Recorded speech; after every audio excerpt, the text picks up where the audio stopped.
जय हिंद दोस्तों। और कैसे हैं आप सभी? आशा करता हूं आप सभी अच्छे होंगे। देखिए, जैसा कि आपको पता है कि पैट का एग्जाम 15 और 16 तारीख को है, तो आपकी तैयारी में और बेहतर तरीके से निखार आए, इसके लिए दो मॉक टेस्ट और प्रैक्टिस सेट दोनों ही अवेलेबल हैं। अगर आपने नहीं देखे तो प्लीज़ हमारे यूट्यूब चैनल मैथ गुरु पर वो सभी प्रैक्टिस सेट देखिए, आपको बहुत बेहतर बेहतर रिजल्ट मिलेंगे। और साथ ही साथ एक वैज्ञानिक तरीके से तुक्का कैसे लगाएं, वो गौरव सर ने भी एक वीडियो बनाई है, उसको भी जाकर यूट्यूब चैनल पर प्लीज़ देखिए, ताकि आपकी जो तैयारी है उसमें चार चांद लग जाए, है ना। क्योंकि आपको पता है आज चांद का ही ज़्यादा महत्व है। तो क्योंकि आप एक तैयारी करने वाले हो, तो कोशिश रहे कि तैयारी पर ही चांद लगा जाए। ठीक, बाकी जब तैयारी बेटर हो जाएगी तो और वो भी आ जाएगा जिसको चांद को पूजना होगा, है ना। तो शुरुआत करते हैं।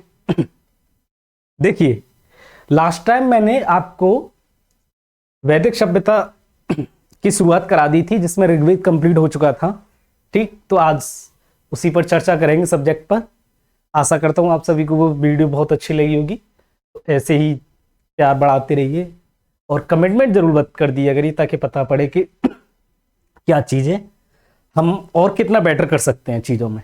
ठीक, तो स्टार्ट करते हैं। देखिए, ऋग्वेद के बाद दूसरा जो वेद है उसे हम कहते हैं सामवेद।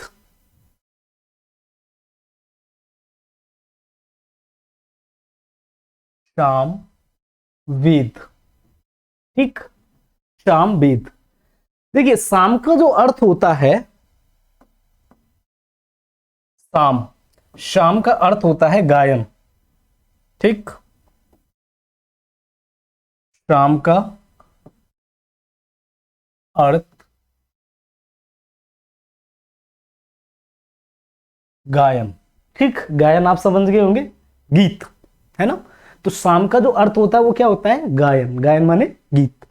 तो यह वेद जो किसको समर्पित है? शाम का अर्थ होता है गायन। साम वेद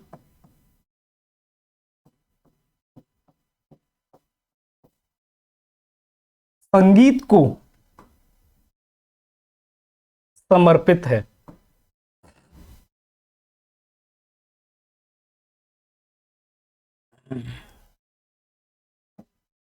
सामवेद जो है हमारा सामवेद, वो किसको समर्पित है? संगीत को समर्पित है ना, गीत। आपने देखा होगा गीत जो होते हैं ये एक तरीके का थेरेपी का काम करते हैं, है ना, आपके दिमाग को। तो कभी आप देखते हैं अलग अलग तरीके होते हैं, खुशी के अलग गीत, है ना, गम में हो जाते हैं तब अलग गीत। आपने सुना है, कैटेगराइज कर लो आप गीत को, ठीक है। अगर नाचने का मन करे तो उसके अलग गीत। तो ये जो गीत हैं, ये अब की नहीं, हमारे वेदों में वर्णन है इन गीतों का। ठीक, तो सामवेद का अर्थ होता है संगीत। साम का अर्थ होता है संगीत, और ये संगीत का ही वेद है। तो ये सामवेद संगीत को समर्पित है। ठीक, संगीत के सात स्वर,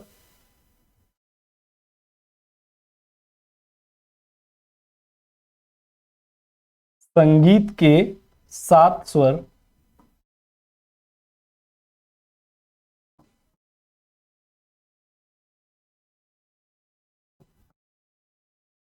सात स्वर सामवेद से मिलते हैं।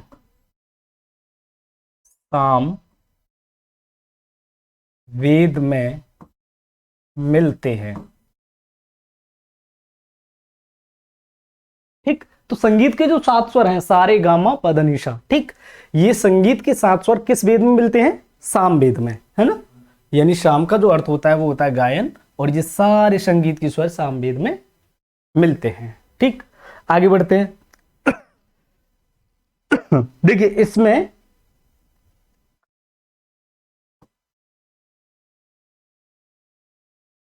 1875 क्या है? ऋचाएं हैं। ठीक, और 99 मंत्र हैं। इसके मूल मंत्र कितने हैं? 99। बाकी सभी मंत्र जो है वो ऋग्वेद से लिए गए हैं। ठीक, बाकी मंत्र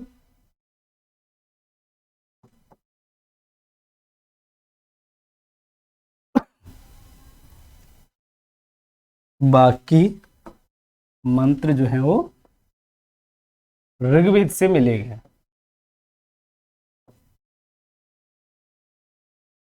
से मिले हैं। ठीक। बाकी मंत्र किससे मिले हुए हैं? ऋग्वेद से, है ना। लेकिन इसके जो मूल मंत्र है सामवेद के वो 99 हैं और 1875 जो है इनकी ऋचाएं हैं। ठीक, उम्मीद है आपको सारी चीजें समझ में आ रही होंगी। अब देखिए,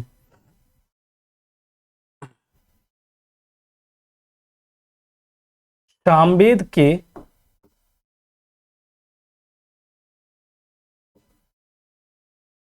सामवेद के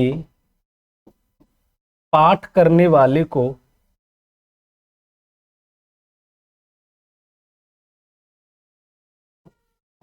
करने वाले को उद्ग्रात बोला जाता है। ठीक।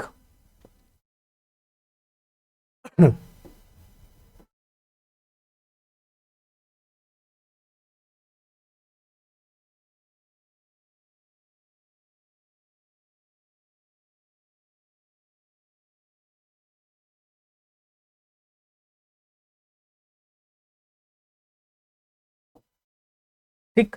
तो सामवेद के जो पाठ करने वाला व्यक्ति होता है उसे क्या बोलते हैं? उद्ग्रात। देखिए, हर हर वेद को बोलने का जो होता है मतलब वो अलग ही होता है। जैसे मैंने आपको ऋग्वेद में पढ़ाया था, उसे बोल उसका जो पाठ करता है उसे होत्र बोलते हैं। ठीक है, ऐसी सामवेद का जो पाठ करने वाला होता है उसे क्या बोला जाता है? उद्ग्रात। ठीक है ना। अब देखिए, मैंने आपको बताया था कि हर वेद का एक उपवेद होता है ना। तो सामवेद का भी एक उपवेद है। ठीक। सामवेद का उपवेद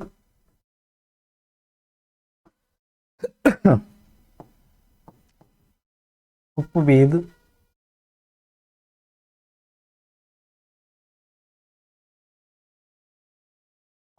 गंधर्व वेद है।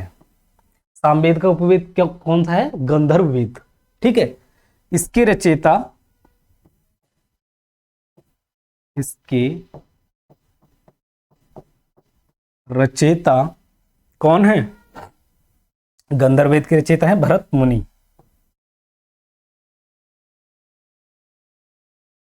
ठीक। गंधर्व वेद के रचयिता हैं भरत मुनि। ठीक। तो ये हमारा सामवेद से यहीं से क्वेश्चन बनते हैं।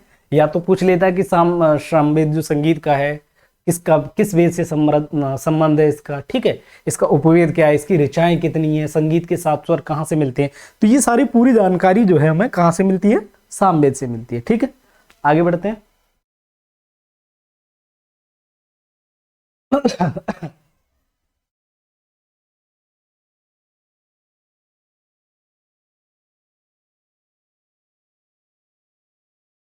ठीक, नेक्स्ट। अब हम तीसरे वेद की बात करते हैं, यजुर्वेद।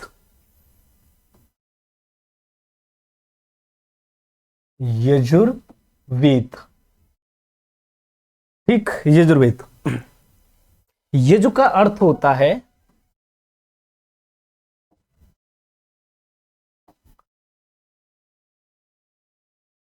यज का अर्थ। ठीक, याजु का अर्थ होता है यज्ञ।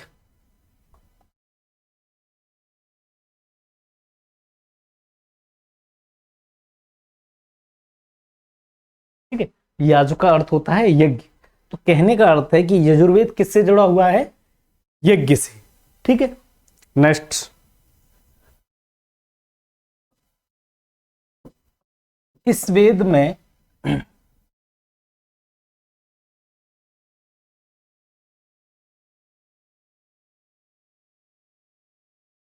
यज्ञों की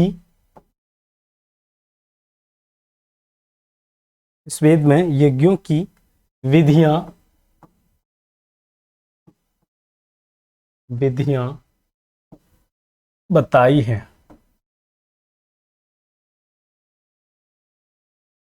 ठीक है, तो इस वेद में किसकी विधियां बताई हैं? यज्ञों की विधियां बताई हैं, है ना। यह कर्म कांड वाला वेद है। यह कर्म कांड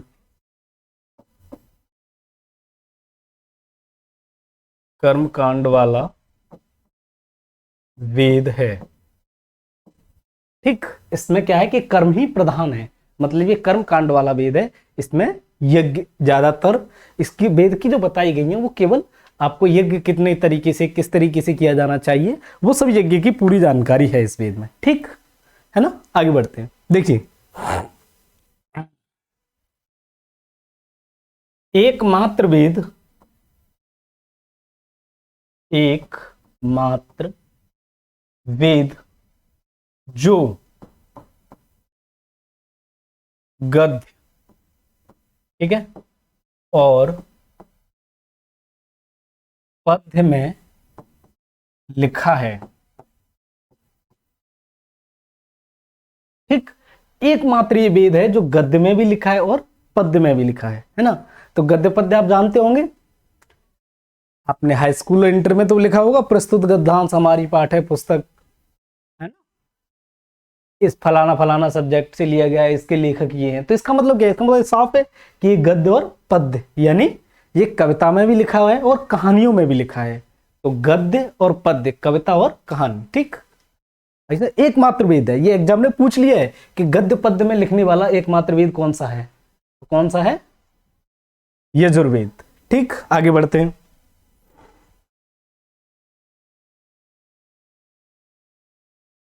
यजुर्वेद के अंतिम, यजुर्वेद के अंतिम, अंतिम आप भाग कह लो, ठीक,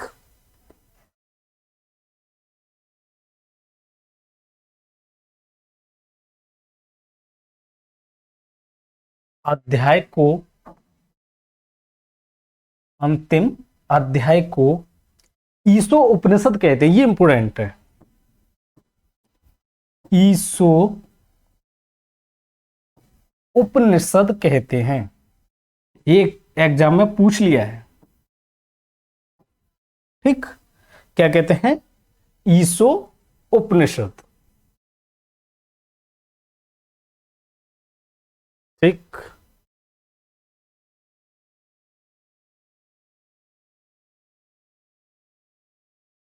है ना, आगे बढ़ते हैं।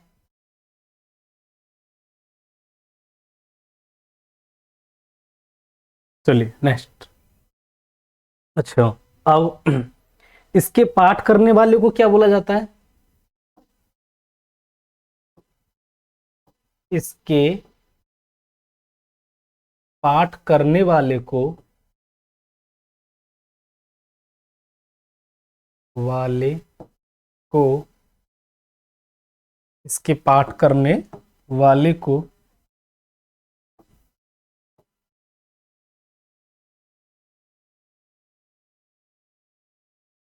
अधर्व्य, क्या बोला जाता है, अधर्व्य।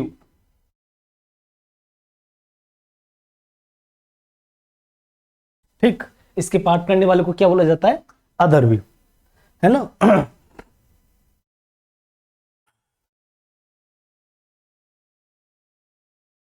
ठीक, आगे बढ़ते हैं।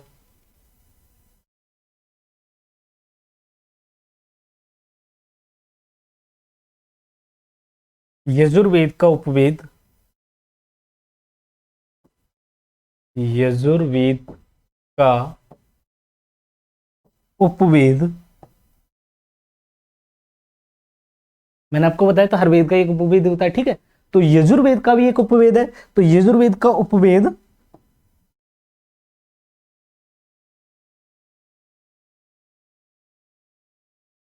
धनुर्वेद है, धनुर्वेद है। ठीक है, तो धनुर्वेद, अब धनुर्वेद किससे संबंधित है ना, इसके रचयिता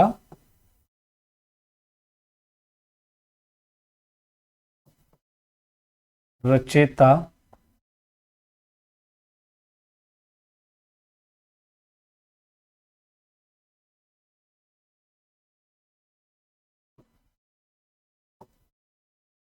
की रचयिता विश्वामित्र हैं। इसके रचयिता कौन है, विश्वामित्र।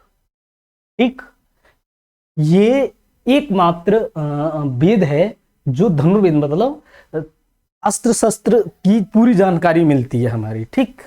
युद्ध के जितने भी अस्त्र शस्त्र होते हैं उनकी पूरी जानकारी धनुर्वेद में मिलती है ना। और इसके रचयिता कौन है?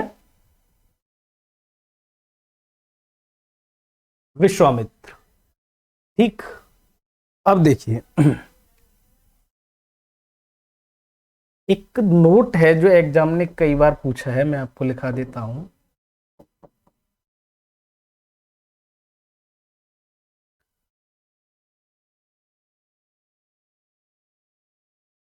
कंठो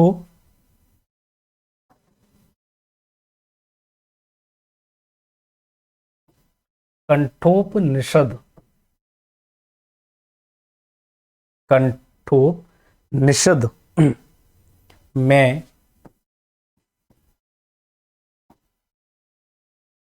निचिकेता और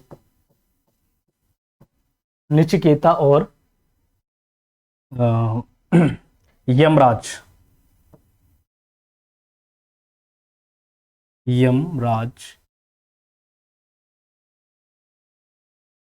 के बीच संवाद मिलता है।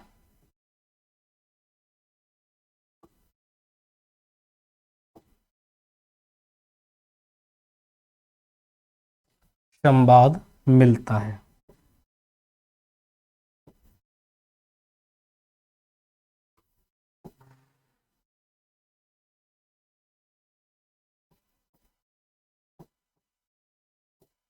ठीक। तो निचकेता और यमराज का जो संवाद है ना, मतलब यमराज ने पूछा था कि मृत्यु के बाद का जीवन पूरा, उन्होंने निचकेता को जो पूरा आत्मज्ञान है वो यमराज को दिया था, अपना आत्मज्ञान, ठीक।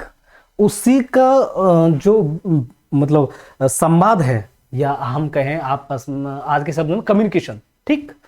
तो उसका जो वर्णन है वो कुंठोपनिषद जो मिलता है वो किसका भाग है? यजुर्वेद का, ठीक।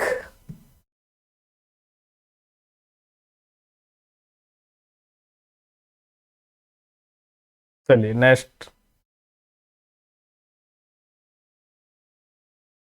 है ना। अब हम बात करते हैं अथर्ववेद।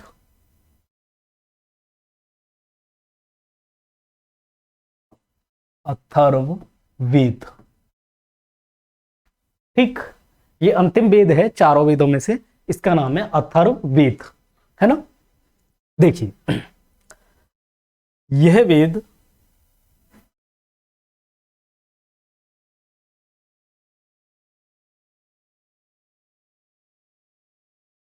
यह वेद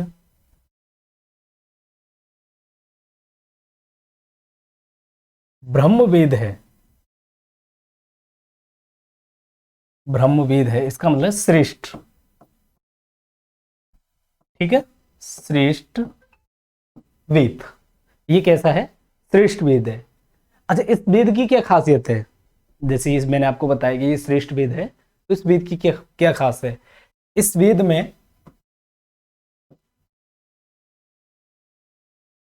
देखिए, इस वेद में एक तो आप वशीकरण समझ सकते हैं, ठीक। वशीकरण, ठीक। यह हम कहते हैं जादू टोटका, है ना, जादू टोना, टोना। ये दूसरी भाषा में कहते हैं हम अंधविश्वास का वेद, ठीक। अंधविश्वास का वेद, ठीक। या हम कहेंगे इसको अंधविश्वास का वेद, क्योंकि इस वेद में सम्मोहन विद्याएं बताई जाती हैं। सम्मोहन मतलब किसी को वशीकरण करना, ठीक है। जादू के बारे में बताया जाता है ना, जादू टोना। तो ये सारे वेद मतलब इसी से मिलते हैं, पूरी जो जानकारी वो अथर्ववेद से मिलती है, इसीलिए इसे अंधविश्वास का वेद भी कहते हैं,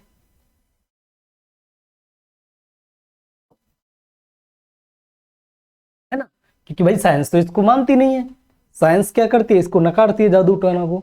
तो साइंस नकारती है, इसलिए ये क्या है हमारे लिए? अंधविश्वास का वेद। देखिए, जिस चीज का हमें अनुभव नहीं हुआ है वो हमारे लिए अंधविश्वास ही होता है ना।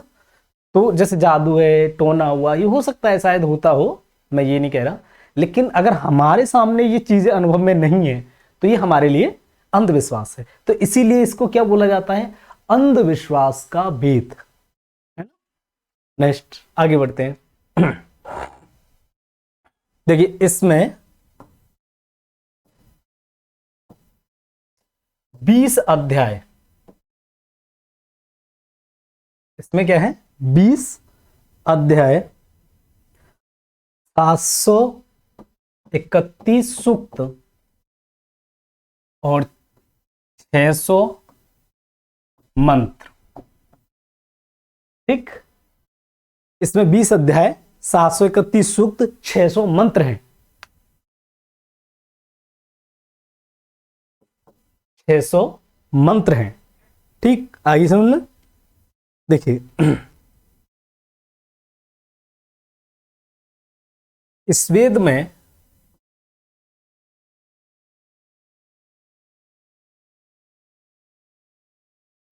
में राजा परीक्षित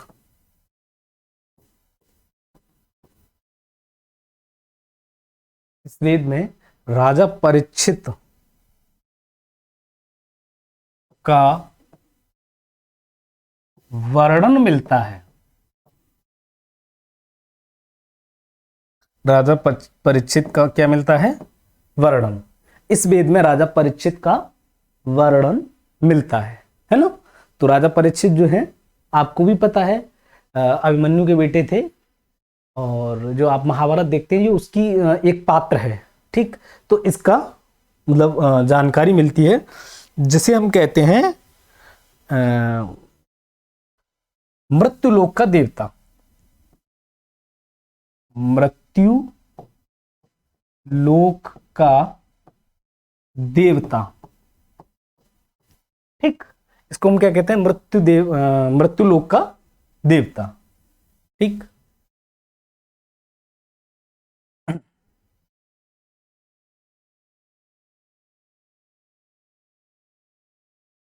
सबसे प्राचीन शहर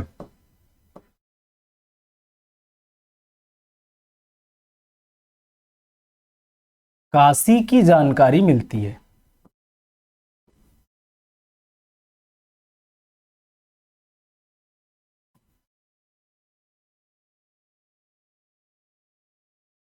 ठीक, और इसी वेद से, अथर्ववेद से सबसे जो प्राचीन नगर है हमारा कौन सा है, काशी, बनारस। ठीक, ऐसा कहते हैं कि उसे भगवान शिव ने बसाया था, है ना।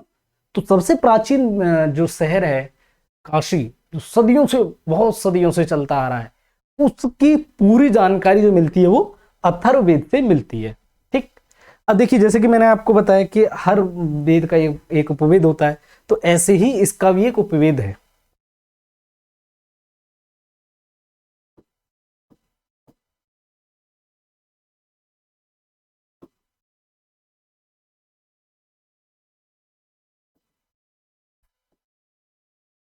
अथर्ववेद का उपवेद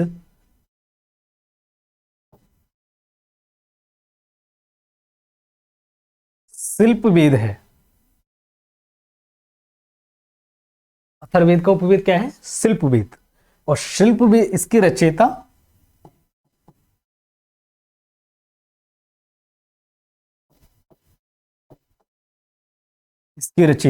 ठीक, तो शिल्पवेद के रचयिता कौन है, विश्वकर्मा।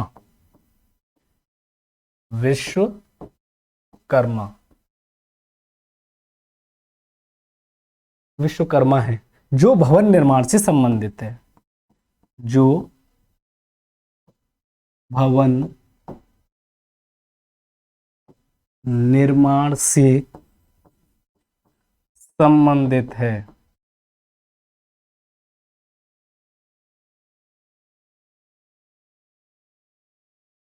ठीक, किससे संबंधित है, भवन निर्माण से। तो आपको पता है शिल्पवेद किससे संबंधित है ना, भवन निर्माण से।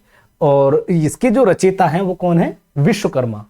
ठीक, उम्मीद करता हूं आपको सभी को समझ में आएगा होगा।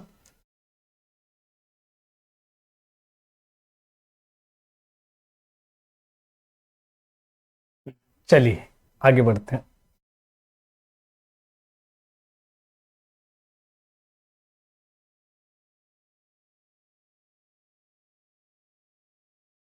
अब देखिए वेद और उनके ब्राह्मण।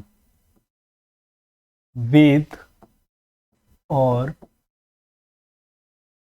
उनके ब्राह्मण।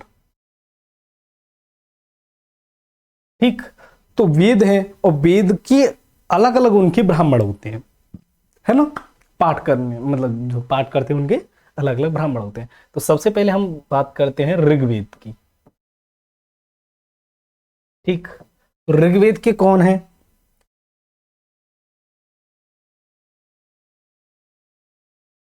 ऐतरेय। ठीक, और एक है कौशिकी। ऐतरेय और कौशिकी। ठीक, अब यजुर्वेद।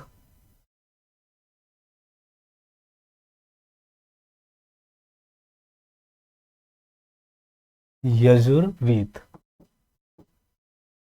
ठीक, तो यजुर्वेद के कौन है? तैत्तिरीय। यजुर्वेद के कौन है? तैत्तिरीय, ये ब्राह्मण का नाम है। ठीक, तैत्तिरीय और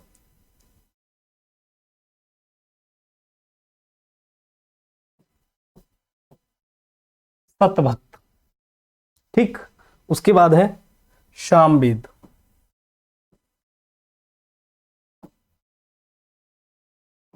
ठीक, ये याद रखना, ये एग्जाम में आता है, तैत्तिरीय और शतवक्त ये है।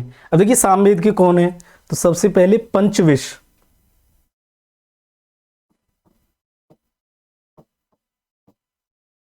ठीक, पंचविश। उसके बाद है तांड्य।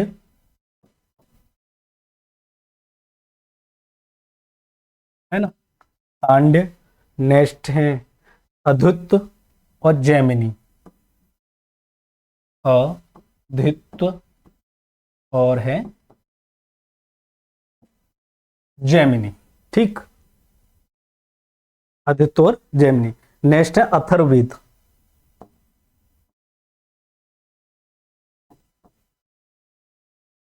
अथर्ववेद, तो अथर्ववेद की जो है वो गोपथ। कौन है? गोपथ।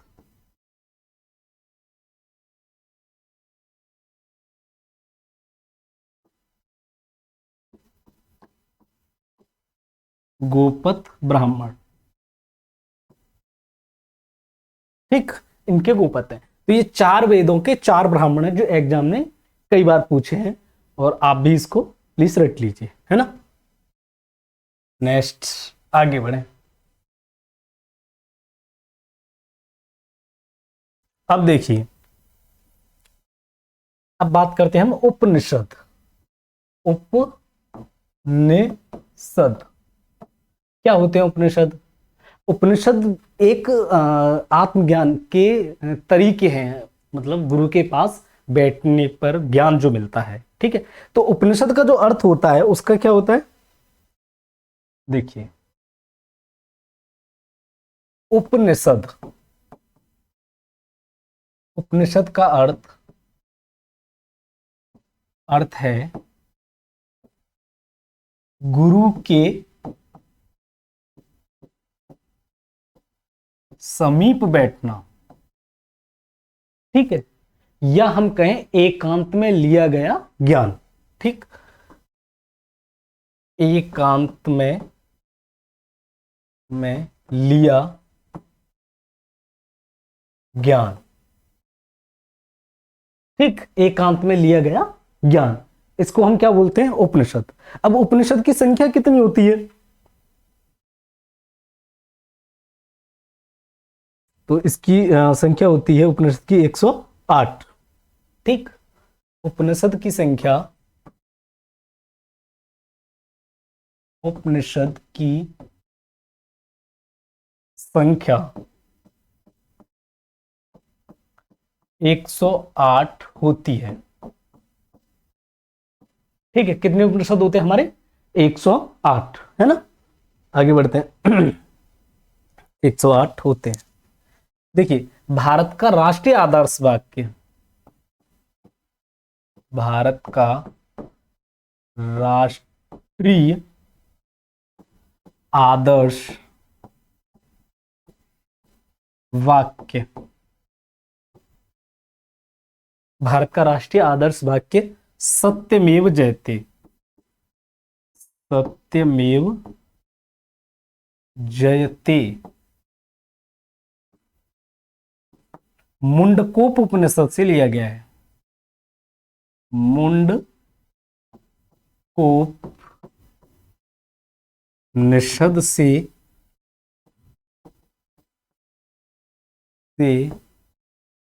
लिया है। ठीक है, तो कई बार पूछते हैं, आपने देखा होगा हमारी जो करेंसी पे लिखा रहता है सत्यमेव जयते, सत्यमेव जयते, इसका मतलब क्या है कि सत्य की हमेशा जय होती है। तो ये चीजें कहां से ली गई हैं? तो ये चीजें ली गई है मुंडकोप उपनिषद से। ठीक है ना। और उपनिषद की संख्या कितनी होती है? 108। कभी भी एग्जाम में पूछ ले, इसका अर्थ होता है गुरु के समीप बैठना या एकांत में लिया गया ज्ञान, है ना। सारी चीजें क्लियर है। ठीक, अब देखिए, अब बात करते हैं महायज्ञ की। कितने यज्ञ होते थे वैदिक सभ्यता में, है ना। जो इंपोर्टेंट है वही मैं आपको बताऊंगा।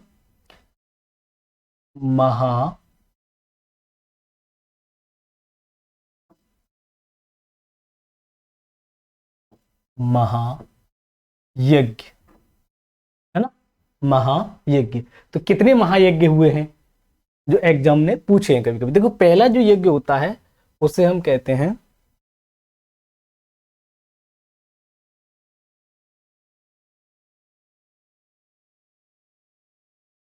राजसूय यज्ञ, राजसूय यज्ञ। ठीक है, राजसूय यज्ञ।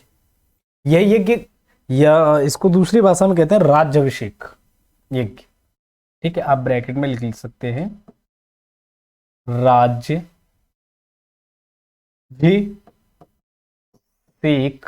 यज्ञ, है ना।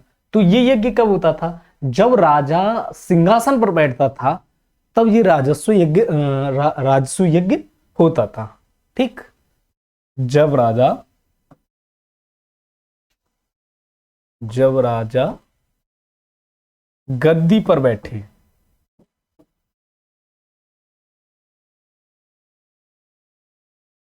जब राजा कहां बैठे? गद्दी पर। तो जब राजा गद्दी पर बैठेगा तब ये क्या होगा? राजस्व यज्ञ। ठीक, अब ये कितने दिन तक चलता है? ये कभी कभी एग्जाम पूछ लेता है। ठीक है, यह 1 वर्ष तक चलता था। ठीक, ये कितने वर्ष तक चलता था? 1 ईयर्स, 1 साल तक चलता था। दूसरा जो यज्ञ है उसे हम कहते हैं वाजपेय यज्ञ,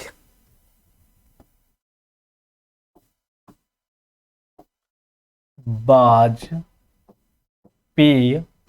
यज्ञ। ये वाजपेय यज्ञ क्यों किया जाता था? अपनी सौर शक्ति दिखाने के लिए, अपनी सौर शक्ति दिखाने के लिए, दिखाने के लिए, है ना। तो इसमें क्या चलती थी? तलवारबाजी, धनुर्विद्या, है ना। और मतलब अपना शौर्य दिखाते थे कि तो आपके अंदर स्ट्रेंथ कितनी है। जैसे आप अपना शौर्य दिखा रहे हैं, है ना, तैयारी कर रहे हैं, मंजिलें हासिल कर रहे हैं अपनी, है ना। तो वो क्या हो गया? वो भी अपना शौर्य दिखाना हो गया। ऐसे ही ये भी क्या करते थे? ये भी अपना शौर्य दिखाने के लिए वाजपेय यज्ञ किया जाता था। ठीक, और यह यज्ञ 17 दिन तक चलता था। यह यज्ञ 17 दिन तक चलता, तक चलता था। ठीक, कितने दिन तक चलता था? 17 दिन तक। अब आगे बढ़ते हैं। ठीक, तीसरा यज्ञ जो है उसे हम कहते हैं अश्वमेध यज्ञ, अश्वमेध यज्ञ। ये कौन सा यज्ञ है? अश्वमेघ यज्ञ।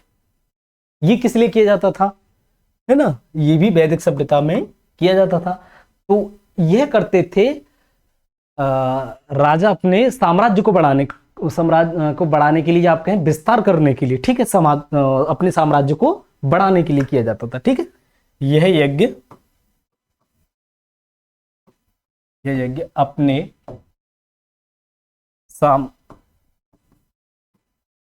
साम्राज्य को बढ़ाने के लिए किया जाता था,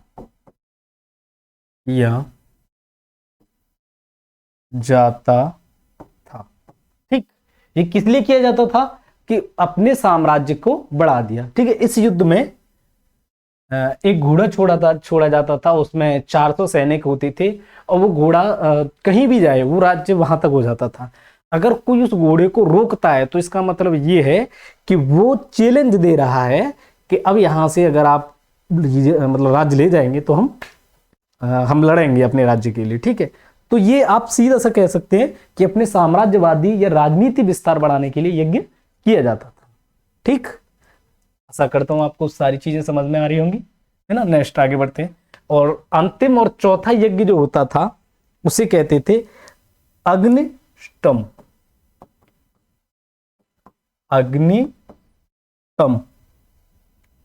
अग्निशोष्टम यज्ञ, ठीक है, अग्निशोष्टम यज्ञ। अब ये यज्ञ किस लिए होता था? देवताओं को प्रश्न करने के लिए, देवताओं को प्रसन्न करने के लिए,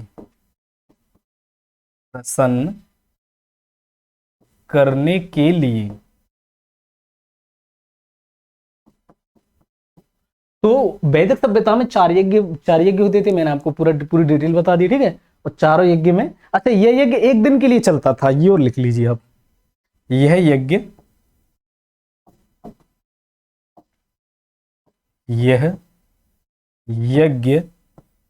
एक दिन तक चलता था।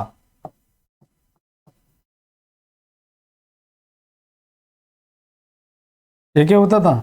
एक दिन के लिए, मात्र एक दिन के लिए चलता था, ठीक है, मात्र एक दिन के लिए चलता था, है ना। आगे बढ़ते हैं, ठीक। तो ये आपके सारे यज्ञ हो गए, है ना। देखो, इसमें एक यज्ञ कभी कभी एग्जाम में पूछ लेता है, आपने सुना होगा कभी, दशराज का युद्ध, यज्ञ पढ़ा है, दशराज युद्ध।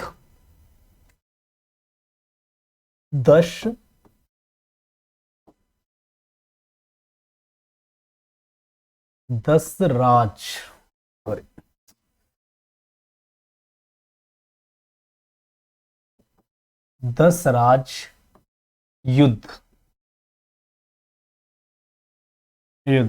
ये हम कहें ब्रैकेट में 10 राजाओं का युद्ध,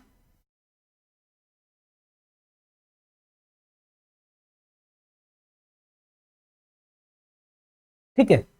तो दशराज युद्ध यानी 10 राजाओं का युद्ध। ये युद्ध क्यों हुआ था, दशराज युद्ध, ठीक है।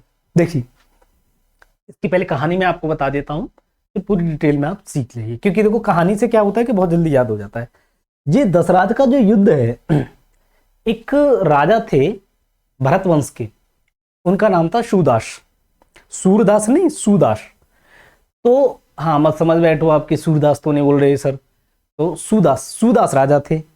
अब हुआ क्या था, उन्होंने विश्वामित्र जो थे पुरोहित, उनको हटाकर गुरु वशिष्ठ को पुरोहित बना दिया। जब गुरु वशिष्ठ को पुरोहित बना दिया तो विश्वामित्र इसमें अपना अपमान समझने लगे कि मेरा ये अपमान हुआ है। अब मान के चलो, किसी को आप पूछते हो, पुरोहित हो, उसे गद्दी से उतार दोगे तो जाहिर सी बात है कि वो क्या हो जाएगा, वो खुद ही सोचेगा कि भाई हो सकता है शायद मतलब मेरी वैल्यू नहीं रही, मेरी अब इज्जत नहीं रही। तो उन्होंने क्या किया कि पंच राज्य जो थे उनको मिला लिया, और मतलब 10 राजा इकट्ठे कर लिए, और उनसे कहा कि इससे युद्ध लड़ो। और उस युद्ध में क्या हुआ कि जो सूरदास थे वो विजेता रहे, वो मतलब जीत गए।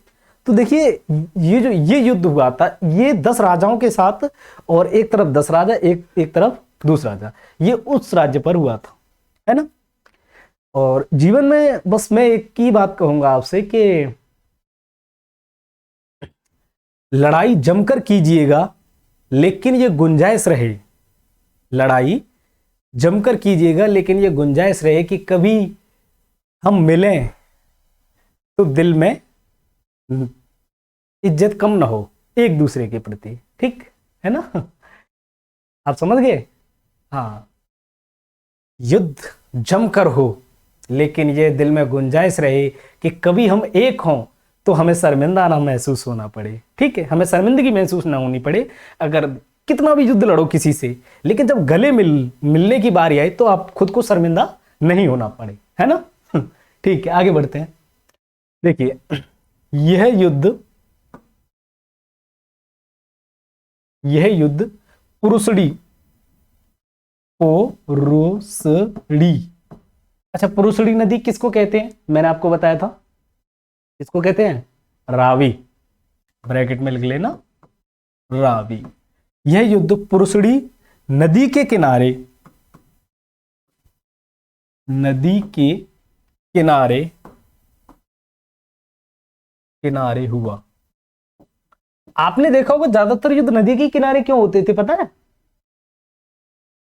ज्यादातर आप देखोगे कि कोई रावी नदी की, कोई सतलज, कोई किसी की नदी के किनारे युद्ध हो रहा है, तो ज्यादातर ये युद्ध इसलिए होते थे कि देखिए नदी जो है एक स्रोत है, पानी क्या है, चेतना अवस्था है, कहने का अर्थ है कि पानी है तो जीवन है, वरना जीवन नहीं है।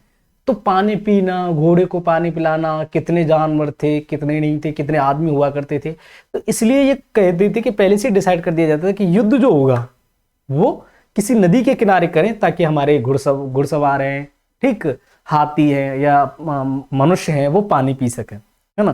पहले के मनुष्य अब जैसे नहीं थे जो पानी को दूषित करते थे, वो अब तो आप नदी में पानी भी नहीं पी सकते, इतना बेकार कर रखा है। ठीक, आगे बढ़ते हैं। यह युद्ध पुरुषणी नदी के किनारे हुआ। भरत वंश के राजा सूरदास और 10 राजाओं के बीच, 10 राजाओं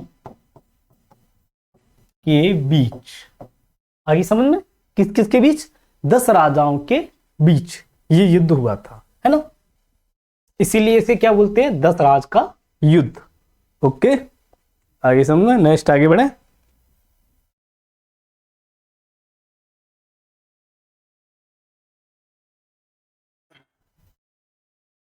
अब बात करते हैं हम पुराण की। पुराण, देखिए पुराण बेसिकली इतिहास है ना। पुराण बेसिकली क्या है, हिस्ट्री है। उसमें क्या है कि सारे कौन सा राजा कब वो किस तरीके से हुआ, ये पूरी जानकारी हमारे उसी में मिलती है। तो ये आप सीधा सा कह सकते हैं कि ये जो है पुराण जो है वो एक तरीके का इतिहास है ना। ठीक, देखिए पुराण कितने होते हैं, पुराणों की संख्या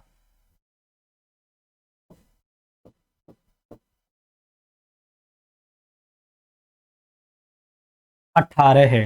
कितने हैं, कितने पुराण हैं हमारे, 18 हैं। ठीक, पुराणों की संख्या कितनी है, 18, है ना। सबसे प्राचीन पुराण, इंपोर्टेंट है, एग्जाम पूछता है, सबसे प्राचीन पुराण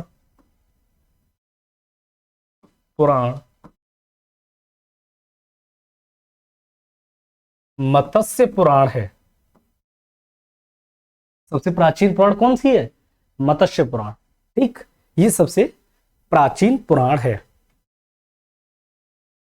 ना। अब देखिए हर उसमें एक अलग ही ये मिला है, देखो जैसे विष्णु पुराण में मौर्य वंश, विष्णु पुराण में मौर्य वंश, मौर्य वंश का उल्लेख है।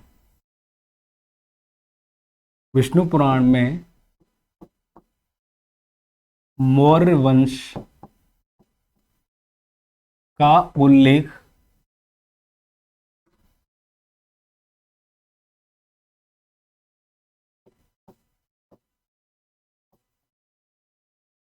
ठीक, विष्णु पुराण में किसका उल्लेख है? मौर्य वंश का, है ना। उसके बाद आती है हमारी वायु पुराण। ठीक,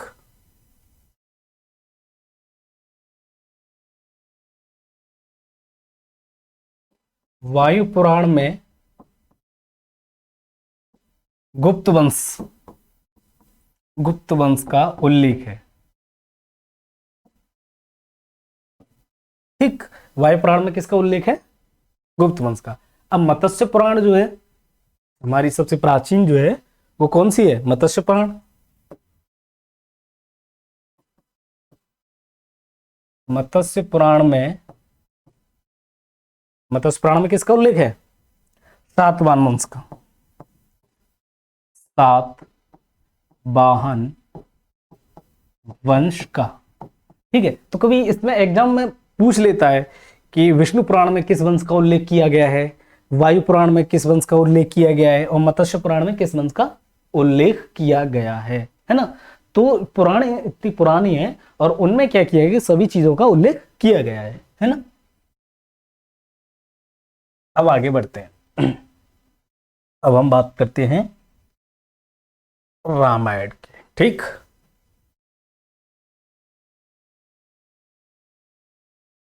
देखिए रामायण,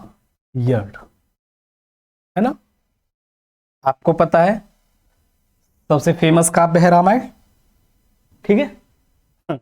आप सभी जानते हैं सबसे फेमस काव्य है रामायण, क्योंकि बहुत सारे पात्रों से कुछ न कुछ सीखने के लिए मिलता है।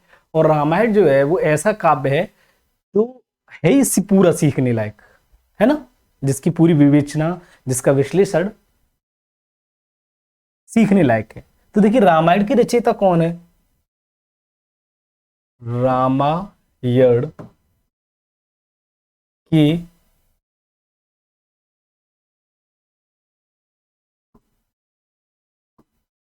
रचयिता, रामायण की रचयिता कौन है? वाल्मीकि।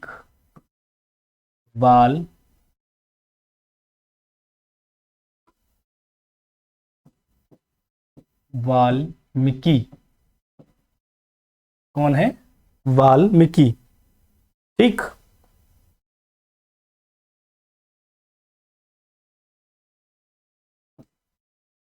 वाल्मीकि। ठीक, रामायण की रचयिता कौन है? वाल्मीकि। यह 7 कांडों में विभाजित है। कितने कांड में विभाजित है? 7 कांड में। यह 7 कांड में विभाजित है, ठीक। तो आप समझ गए होंगे 7 कांड में विभाजित है ना। 7 कांड का मतलब समझ रहे हैं?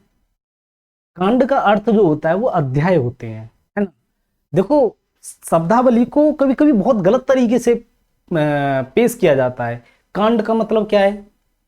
तो कांड का मतलब अध्याय है ना। अब क्या है कि मीडिया ने एक शब्द उछाला कांड, अब उस कांड का अर्थ क्या बना दिया आपको भी पता है ना। कैसे कैसे कांड बना दिए, कैसे कांड है, तो कांड का अर्थ क्या है? वो निगेटिव ले लिया है। देखिए शब्दों का सबसे अच्छा पहलू ये है कि उन शब्दों को कभी भी आप किसी भी तरीके से डिफाइन कर सकते हैं। जैसे आपने बोला कि मैं तुम्हें प्यार करती हूं या मैं तुम्हें प्यार करता हूं, किसी ने थप्पड़ मार दिया, फिर तुम बोले कि नहीं बहन समझ के बोला था और आपने थप्पड़ मार दिया, है ना। ठीक है, समझ रहे हो शब्दों को।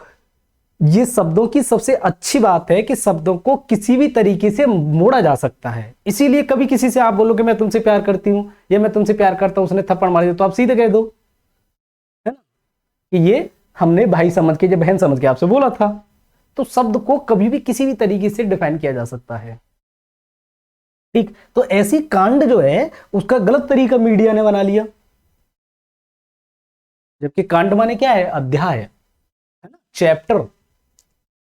आप विषयवार पढ़ते हैं गणित का चैप्टर हो, गणित का हो, या फिर RS अग्रवाल हो, आप देखोगे उस पर लिखा होगा विषयवार या पाठ्यक्रम।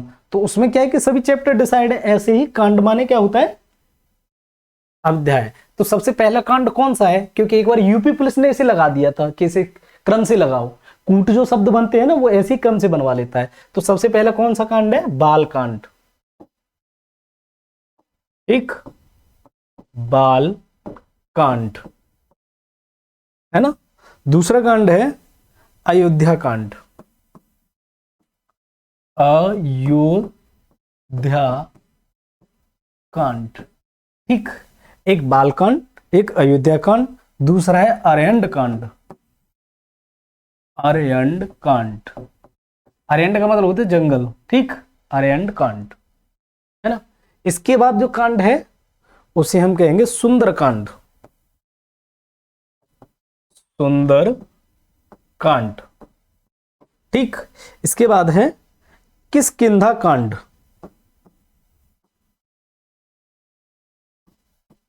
किष्किंधा कांड, ठीक। फिर है लंका कांड। लंका कांड, और उसके बाद है उत्तरकांड। उत्तर कांड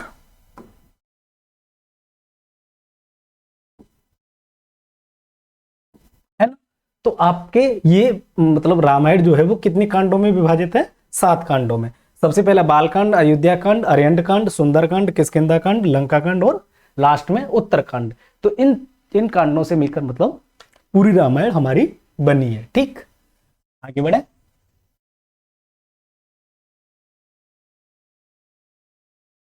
नेक्स्ट, आगे बढ़ते हैं।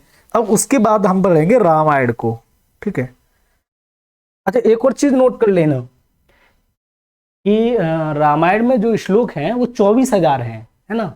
कभी पूछ ले श्लोक तो आप इसे नोट कर लेना। रामायण में जो है वो 24,000 श्लोक हैं, ठीक। अब बात करते हैं हम महाभारत की। महाभारत,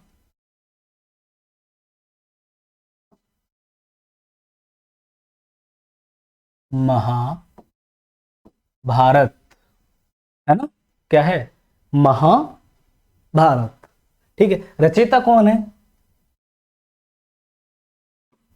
रचयिता, इसके रचयिता है वेद व्यास, ठीक। रचयिता कौन है महाभारत के, वेद व्यास, ठीक। अब देखिए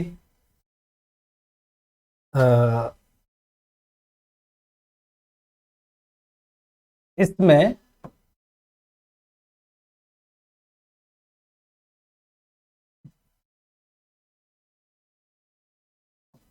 इसमें मूलतः 8800 श्लोक थे, ठीक है। महाभारत में मूलतः कितने श्लोक थे, 8800। तो तब इसे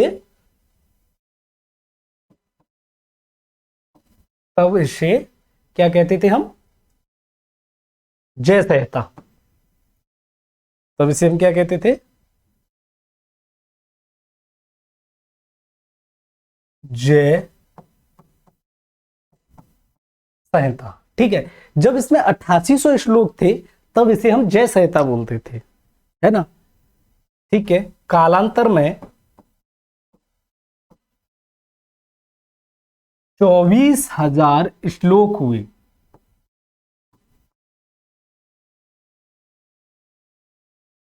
ठीक। इससे इसमें कितने श्लोक हुए, 24,000। कालांतर का मतलब होता है समय, ठीक।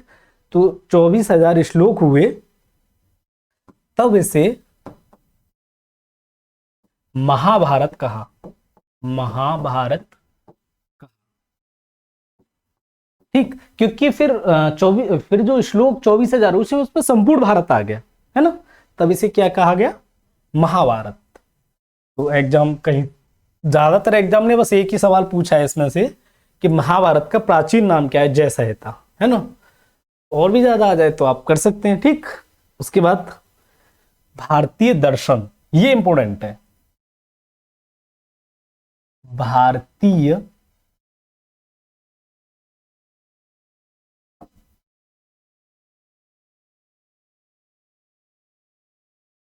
भारतीय दर्शन। ठीक, तो देखिए भारतीय दर्शन क्या होते हैं, दर्शन का अर्थ क्या होता है, पहले आप ये समझिए, है ना, फिर आप समझ जाएंगे कि कौन कैसे, कौन कितना गड्ढे में, कौन कितना पानी में, है ना। तो पहले इसकी बात कर लेते हैं।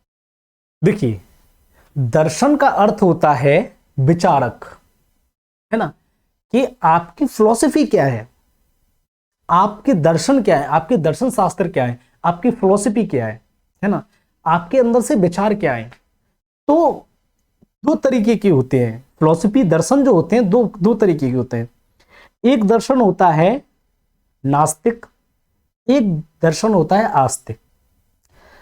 आस्तिक जो दर्शन होता है वह आपको पता है, जो आस्था रखते हैं, है ना, भगवान में।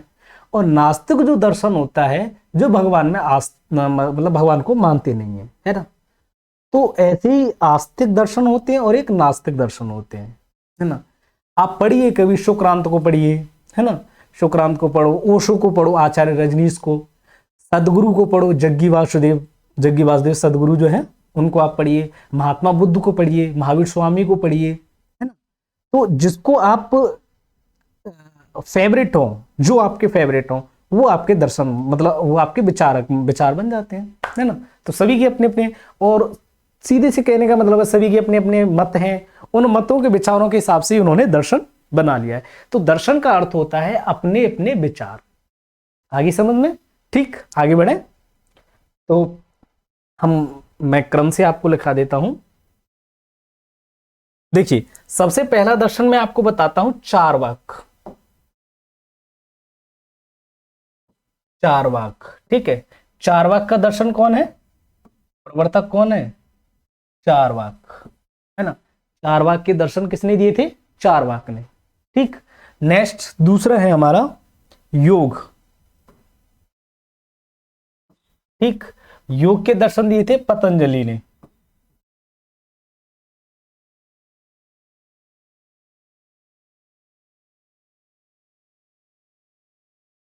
पतंजलि, ठीक, योग के दर्शन किसने दिए थे, पतंजलि ने। ठीक, अब उसके बाद किसे है, सांख्य।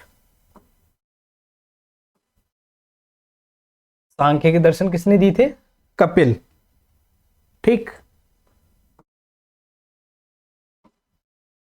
कपिल मुनि, है ना। नेक्स्ट न्याय के गौतम, न्याय गौतम। ठीक, उसके बाद हम कहते हैं वैशेषिक।